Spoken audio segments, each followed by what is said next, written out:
जय श्री राम। मित्रों, हमारे भारतीय सनातन संस्कृति में जितने भी शब्द यूज किए गए हैं वे बड़े सोच समझ करके यूज किए गए हैं और उनका अपना एक विशेष महत्व होता है।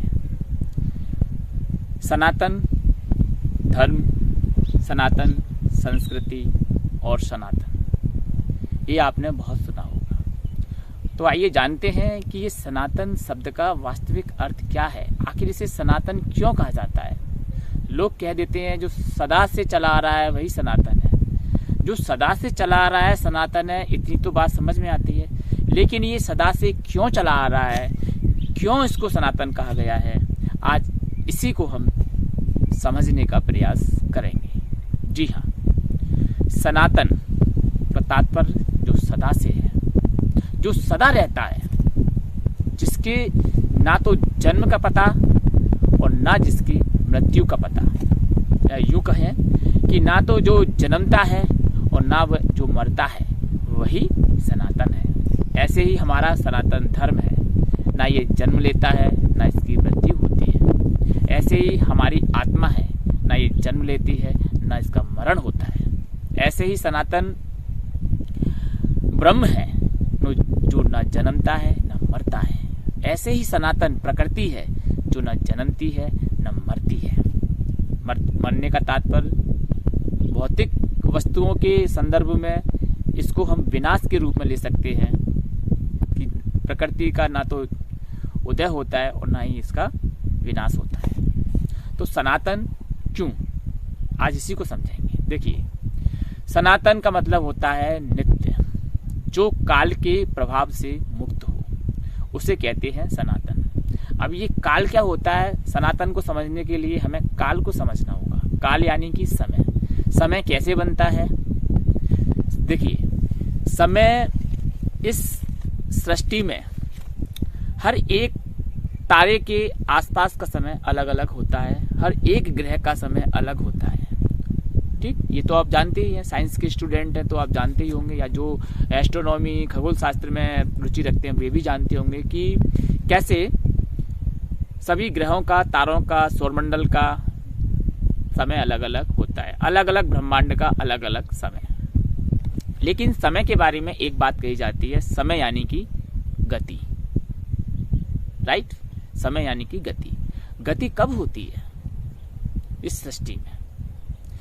हमारे सौरमंडल में अगर हम बात करें तो हमारी गति का प्रमुख कारण है सूर्य, जो हम पहले भी कई बार अपने कई वीडियो में इसको डिस्कस कर चुके हैं कि सूर्य से ही हमारे समय का निर्माण होता है।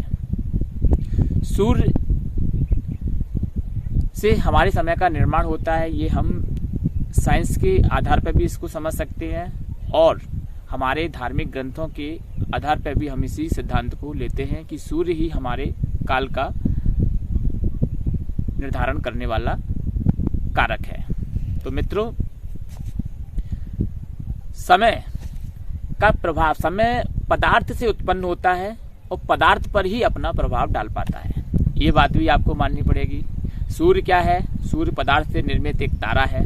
ठीक, तो सूर्य बड़ा होने के कारण सारे सौरमंडल के समय को नियंत्रित करता है। ठीक, अलग अलग ग्रहों पर अलग अलग समय। वही सूर्य का समय काल हमारे भौतिक शरीर को भी प्रभावित करता है। ये जो हमारा शरीर है, स्थूल शरीर, इसको ये पदार्थों का बना हुआ है, पंचभूतों से निर्मित है। तो पंचभूतों पर पंचभूतों का असर पड़ सकता है, पदार्थ पर पदार्थ का असर पड़ सकता है। लेकिन जो पदार्थ ना हो, क्या उस पर इस सूर्य का, इस समय का, काल का असर पड़ सकता है? नहीं पड़ेगा। यानी कि जो काल के प्रभाव से मुक्त है, तो आत्मा ना पदार्थ की बनी है, ब्रह्म ना पदार्थ का बना है, और ये प्रकृति ये भी पदार्थ की नहीं बनी है। आप लोग कह सकते हैं कि प्रकृति पदार्थ की क्यों नहीं बनी? हमें तो विद्यालयों में यही पढ़ाया गया है कि ये वृक्ष हैं, ये लताएं हैं, ये पत्थर हैं, ये सभी प्रकृति के अंतर्गत आते हैं। तो साथियों, थोड़ा ठहरिए, अपने दार्शनिक ज्ञान का सहारा लीजिए। भारतीय सनातन संस्कृति के ज्ञान के मोतियों का आप आलंबन कीजिए, फिर आपको पता चलेगा कि वास्तविकता में जो हम अध्ययन कर रहे थे उस अध्ययन में और हमारे शास्त्रों के गूढ़ रहस्यों में कितना अंतर है। ये जो हमें दिख रहा है, ये वनस्पति वर्ग, ये पाषाण पत्थर, जितना भी हमें दिख रहा है, दृष्टिगोचर हो रहा है।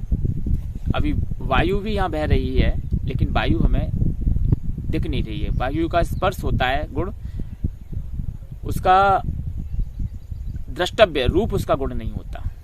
ठीक है, इस कारण से हमें वायु दिखती नहीं है, लेकिन स्पर्श वायु का हमें हो रहा है। तो मित्रों, प्रकृति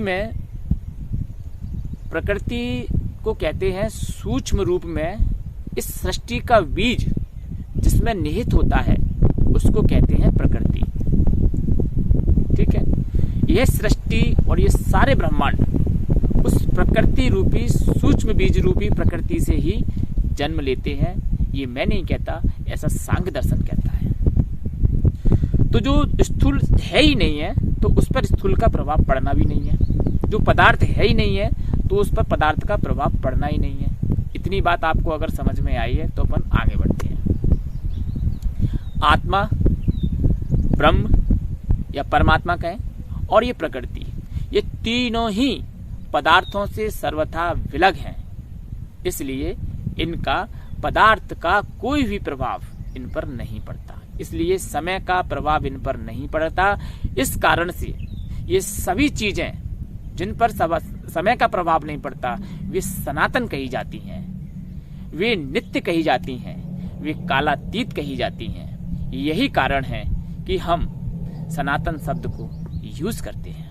वेदों में इन्हीं ब्रह्म की, आत्मा की, परमात्मा की, प्रकृति की इन्हीं चर्चाओं से वेद भरा पड़ा है। वेद की सरिताएं सभी प्रकार के ज्ञान को बहा करके मनुष्यों तक ले जाती हैं। वेद में कर्मकांड भी है, वेद में व्यवहारिक ज्ञान भी है, वेद में आध्यात्मिक ज्ञान भी है, वेद में भौतिक ज्ञान भी है और वेद में ब्रह्म ज्ञान भी है। मित्रों, हम अपने अज्ञान के कारण या अपनी अधूरी जानकारी के कारण कभी कभी वेद की निंदा भी करने लगते हैं।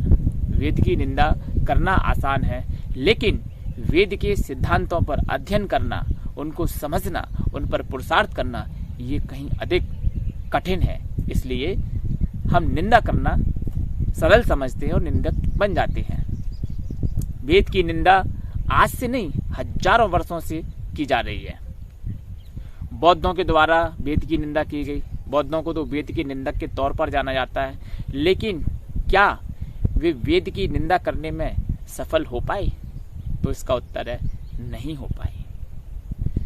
ऐसे कई शास्त्रार्थ बौद्धों में और सनातन धर्म के आचार्यों में हुआ, वेद को लेकर के, वेद के सिद्धांतों को लेकर के, जिनमें वैदिक आचार्यों की, वैदिक विद्वानों की जीत हुई। एक प्रसिद्ध शास्त्रार्थ है कुमारिल भट्ट का, जो कि बौद्धों से हुआ था। वैदिक ज्ञान और जो बौद्ध फिलॉसफी है, जो बौद्ध दर्शन है, जो बौद्धों का ज्ञान है, उस ज्ञान पर और वैदिक ज्ञान पर दोनों पर घमासान चर्चा हुई। परिणाम क्या निकला? आखिर अंततः कुमारिल भट्ट की विजय हुई, जीत हुई। मित्रों, ये कुछ प्रसिद्ध शास्त्रार्थ हैं जो कि कभी कभार ही युगों युगों में या शताब्दियों में विद्वानों के बीच में हुआ करते हैं। शास्त्रार्थ ऐसे ही नहीं हो जाता। शास्त्रार्थ करने के लिए दो योग्य व्यक्तियों का होना अति आवश्यक होता है, और ऐसे प्रचंड योग्य विद्वान व्यक्ति बहुत कम ही मिल पाते हैं। इसलिए शास्त्रार्थ बहुत कम ही हो पाता है। मित्रों, आपको आज ये समझ में आया होगा कि सनातन का मतलब क्या है, सनातन हम क्यों कहते हैं। जो काल से परे है, जिसका काल पर कोई प्रभाव नहीं पड़ता, वही सब सनातन है। जय श्री कृष्ण, जय श्री